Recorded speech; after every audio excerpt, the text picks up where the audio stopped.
Kabanata 49, Tinig ng Pinag-uusig. Bago na magtakip silip, nasa bangka na ni Elias si Ibarra. Pinakaiusap ni Ibarra kay Elias na pagkatapos nilang mag-usap ay ihatid siya sa bayan ng natatanaw nila ang kampanaryo dahil makikita sila roon ng Apileres.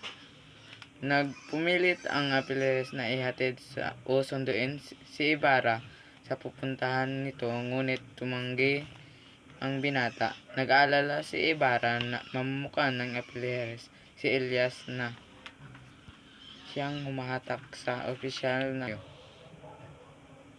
at nagluloob ng kaniyang patikan. Humingi ako ng paumanhin sa pagkambala o sa inyo. Ibig ko kayong makiusap ng walang maririnig. Napag-uutasan lamang ako ng maraming sawing palad o wika ni Elias.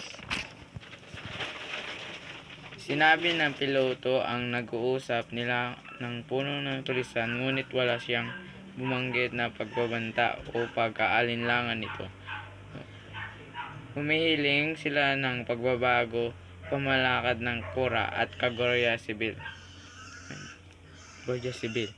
Hiningi nila ang kaamang tangkilik ng pamahalaan. Anong uri ng pagbabago? Tanong ni Ibarra.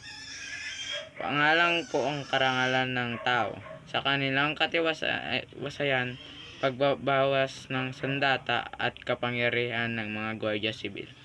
Maaring di kaya nais-nais ang kalayaan dito sa Pilipinas, ngunit ang namang karanisan ay kooperasyon. Nabigla si Elias sa sagot ni Ibarra.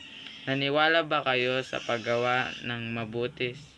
Kailangan gumawa ng masama. Hindi po, ngunit malala na ang sakit ng bayan, kaya kailangan nito ang marahas na paraan. Sumagat si Elias na hindi na mabuting doktor ang magbibigay lamang ng gamot upang lunasan ang sakit at hindi sinusuri ang nagmumulan nito. Kung mabatid ang pinagmulan, natatakot namang sawatayin ang ganyang mga Guardia Civil. Sinusugpo ang kasamaan ng mga pamagitan ng lakas. Ito ang nagpapahina sa bayan ng nagtutulak na kasamaan. Higit na nais kong palakasin ang masakit at bawasan ang gamot. Kapag pinahina ang Guardia Civil, malalagay sa panganib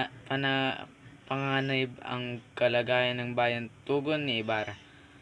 15 taon nang may Guardia Civil, ngunit naglipa na ang pa rin ang mga tulisan at ang tahimik na mamayan ay nagpipinsala. Ang nakalimot na si Sidula personal ay kahit magrangal na tao ay pinapahirapan at ninaapi ang mga paliwanag ni Elias. Masama nga ito, ngunit nakakabuti rin sapagkat nakakaunti sa salarin dahil sa takot sa kanila. Lalong dumarami ang masama dahil sa takot noong wala na pang mga Guardia Civil. Wala nang nanulisan pagkatapos ng tagutom. Ngunit ngayong dahil sa kalupitan ng mga Guardia Civil, tulisan na sila habang buhay. Ang pahirap at takot ng mga udyok sa kanila upang pumatay at mamatay. Ang mga namamudyok ay may puso rin at may hintay lamang ang kapatawaran. Patunay nito ay pagbabago ng mga tulisan nang sila ay patawarin ng Kapitan General de la Torre. Malaga lamang ang pananakot kung ang bayan ay alipin, kung walang mga yungib ay kabundukan, kung ang tao ay walang sikmura, kundi bitukan lamang ang kapag ang inapi ay mga bisig at mga galit sa puso. Hindi iyon maaapat ng pananakot, ngunit tingnan niyo kung sino ang nagsisihiling ng pagbabago, mga salarin o magiging salarin, tungon ni Ibarra. Bakit sila nagkaganyon? Ganti tanong ni Elias. Inalisan sila ng katiwasayan at kaligayahan. Hindi nila maasahan ang pamahalaan. Walang naglalabi kung ilagay sa batas sa kanilang mga kamay. Hindi lamang sila ang dumaraming draing magtungo kayo sa mga tahanan at iba't ibang dako at marinig ninyo ang mga daing ng mga tahimik na mahirap sa makatuwid. Higit ang ginagawang kasamaan ng mga Guardia Civil, kaya sinabing kasamahan kanilang musiko. Marahil ang kamalian ay nasa mga utos ng sinisira sa pagsasagawa ni Ibarra.